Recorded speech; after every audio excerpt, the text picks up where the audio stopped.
Hey, good morning everybody. Thank you for clicking on the video. This is David Pendleton and today we're going to be covering the Paris Championship. This is going to be the amateur division of Golf Impact. This is going to be my back 9 hole. So as you can see, we picked up a lot of drops on the back 9 as well, leading us over to a very comfortable score, and hopefully this thing holds for first place, but there's a lot of people left to shoot. If you haven't checked it out already, make sure you look at my channel under the playlist section and look for the replays of the front 9 holes. But this will be the back 9. If you're not a subscriber, please become one. Please hit the thumbs up button to just like the video. Believe it or not, that does help YouTube creators like myself. And let's go. This is going to be hole number 10 or hole number 1 on the back 9. And this is the first time all tournament long we're using a super rookie ball. Here we're just trying to use the power of this ball to get ourselves as far up the fairway as possible. I'm going with full top spin, full side spin to the right. And you're going to see here, I'm going to reach back and I'm going to let this one fly. I'm going with almost max overpower with about half a ball a curl to the right. Here we do hit a great ball, but it is actually okay. This ball comes up the fairway very nicely, and look at this nice little roll we get. So there's a good roll here on this fairway the further up you can get, leaving us for only a 27-yard shot to pin for the eagle. If we're going to use a ball like this, which is one of the best balls in the game, we only really want to use it if we're able to possibly pick up a top spot in the tournament so that we get paid back on these balls. Here you see when I go with full backspin, we have a glitchy green, all right? That's one good thing about watching the videos like this is you won't panic whenever that happens to you. You'll get to see that it happens based off my replays and then see what I do. What I did was I took a little bit of backspin off. I moved my target back a little bit until I get a nice little consistent ball guideline like that. And then I pull my rings. 4.5 wind means I need to pull right about 2 1/4 rings. Perfect ball. And we slide that one into the cup to start off an eagle on the back 9. Takes us here to our par 3, hole number 11, basic ball. We're going to pull less rings than we normally should, just like I explained on the front 9 here. The way this ball travels from fairway to green plays a little bit less rings than what the game tells you to play. So this is a 5 mile/hour wind. Pretty easy. That means I should move this 2.5 rings. But watch what I do. First, look at where I'm aiming at after I apply my backspin. Yellow ring at the rough. You can kind of see where the end of my ball guideline is aiming there. So instead of pulling 2.5 rings, I pull this one about, 2 1/4, I guess. Very, very minor difference here on this hole. But we're really just trying to get this one dialed in. And I just pulled about 0.2 more rings than I should have. I think if I would have played that one right at 2 rings on that 5 miles an hour, we could have been better off. And now we're going to get interrupted by my dog. On the front 9, we were interrupted by my cat. Now we're interrupted by my dog coming down out of bed and drinking out of her bowl very, very loudly. I don't know if you can hear it or not, but if you can, I apologize. Hole 12, we're going back to the SPICA ball. This is going to be a long par 5. It's just most important that we end up on the fairway here. All right, that's first and foremost.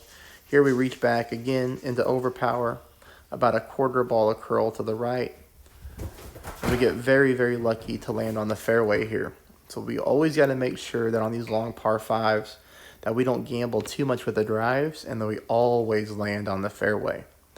Now we're going to notice here shot number 2. Shot number 2, I'm applying my backspin. And just like I did on the front 9, I'm really trying to find that landing spot of having our ball guideline on the dark green corner, dark green square on that corner. Here, I do believe I aimed higher up on the green than I did on the front 9. And I also was able to pull my rings for adjustment. If we remember on the front 9, I wasn't able to do so. I was at max distance. So here, it's not going to play as true as it did on my front 9. The ball's going to go longer, and that's something that, I should have accounted for.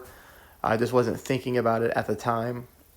Sometimes I feel very rushed in the game on the shot clock, but that's one thing to keep in mind there. Try to play this more like I did on the front 9 because the wind angles are the same. I'm just showing you all 18 holes of the replays, because some holes I make on the back 9 that I don't on the front 9, and vice versa. But here we go with hole number 4. We're going to just use the clover ball this time. We're just going to reach back and let this one fly. This is not a difficult par 4, but it is one that if we can pick up the eagle on, a lot of opponents are not going to pick up the eagle in the tournament on this hole, with having the headwind. And then, of course, headwind always makes it harder on opponents. Sometimes people take unnecessary risk on the drive and they end up in the rough. But here, we got a nice little long iron shot to try to pick up the eagle. We go with backspin. We put our ball guideline right to the hole just like that. We make our ring adjustment. We hit a perfect ball. And this one just misses. Not. This one's way off. So this one is a little bit weird. But, we land on the green for a very safe birdie. Hole number 4 in this tournament has been a tough one to pick up the eagle on. But that'll take us into hole number 5. Hole number 5 again. Remember, the basic ball. And we're going to pull less rings. Take a note of what I'm doing here. I'm using the feather ball this time. Just for the power stat. I was trying to make sure I didn't get caught in between clubs. So you'll notice here that I'm using just a little bit of top spin. But same thing, yellow ring at the rough. Ball guideline pointing down the seam there towards the hole. 6.2 wind means technically I should pull this a little bit over 3 rings, right? But I don't. I pull this one, let's call it right at 2.5. So I take about half a ring off. Perfect ball. And that one comes in very close for the hole-in-one as well. We don't really need the top spin, we learn. But again, pretty close as far as a hole-in-one goes. Takes on to our next par 5. Remember, keep in mind here, this is just one that we absolutely got to make sure we land on the green on, or on the fairway, to leave us for a good opportunity on shot number 2. Very, very important on these par 5s. We pick up these eagles. That's going to help separate ourselves from the competition. We're going with that VEGA ball. We're hitting a perfect ball here. And we're really going to get a nice launch up the fairway, as you see, leaving us for a very easy shot for number 2. Shot number 2, we are at maximum distance, okay, of our wood club. But here, even with that, I'm going to use a little bit of backspin. Just a sliver, as you see here. I'm not going to be able to pull my rings because we can see we're already at max distance. Here we hit a perfect ball. I used a little bit of curl to the right, but obviously it wasn't enough. But regardless, we land on the green here for an easy putt to pick up that eagle. Again, on the back 9, what would it be without a France ball in a Paris tournament? So this is only the second time I've ever used a ball like this, period, in the game. But if I'm going to use one, we're going to use it in the final round. But, I would say that if we're going to use it, we need to make sure we take full advantage of it and pick up that extra drop. Here we go for hole number 7 on the back 9. I'm going to play it the same way I did on the front 9. A little bit of overpower, half a ball of curl to the right. We hit a perfect drive. And again, we go from fairway to fairway. And we get a nice little roll, even in the rain. This is going to leave us for a shorter shot than most people are going to have to try to pick up this eagle. Second shot is taken with my short iron. You can see here I got the seal on this account. Using my backspin, ball guideline going to the middle of the hole. 3.6 wind means I'm going to pull this just a little bit above 1.5 rings, or just a little bit under 2 rings.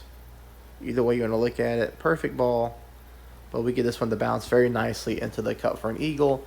So that's good when we use a ball like that. It's really important that we get the benefits of it and we pick up the drop. Because if we don't, we kind of wasted a really nice premium ball. But that's going to happen sometimes. Hole number 8, we're going to go with a basic ball. And remember, this is one where we're going to pull less rings than we should. Take a note of the backspin. Take a look at the aim point here. On these par 3s, I always try to put my yellow ring right on the rough line so you get a good reference point. And it's kind of up to you to kind of look at where my ball guideline is on the green. Just like that. Here, 4.1 means we should move this about 2.1 rings. But we don't. We move this, about 1.5 rings instead. Now look at this. We do get a perfect ball. And check this shot out here. Very, very, very close to picking up a hole-in-one. So kind of take note of that one, and I hope you're able to get that one in the hole. This leads us to hole number 9. Hey, this is it. I do hope that you found the replays beneficial. I hope you like my content. If so, please subscribe. That would be sweet.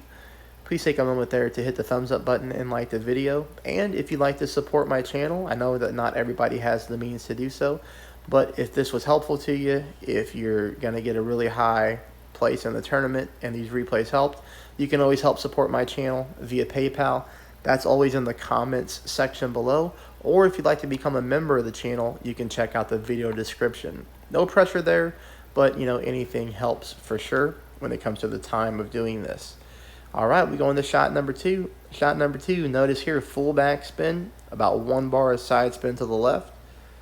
You'll see where I'm aiming at. Kind of just aiming right there. You can see I'm aiming short of the pin. And right there I zoom in so you can kind of see exactly where I'm aiming at with the green squares. Always use the light green and dark green squares as a reference point if you're taking notes. I do turn the screen around and I do pull my rings just under 2 rings here for 3.9 mile per hour. Hit a perfect ball, and would you believe it, we pick up another albatross in this tournament to end this thing. So ball goes very nicely, takes a right hand turn and into the cup. Hey, best of luck everybody. Thank you for watching. Thank you for your support, and let me know how you do in the comments.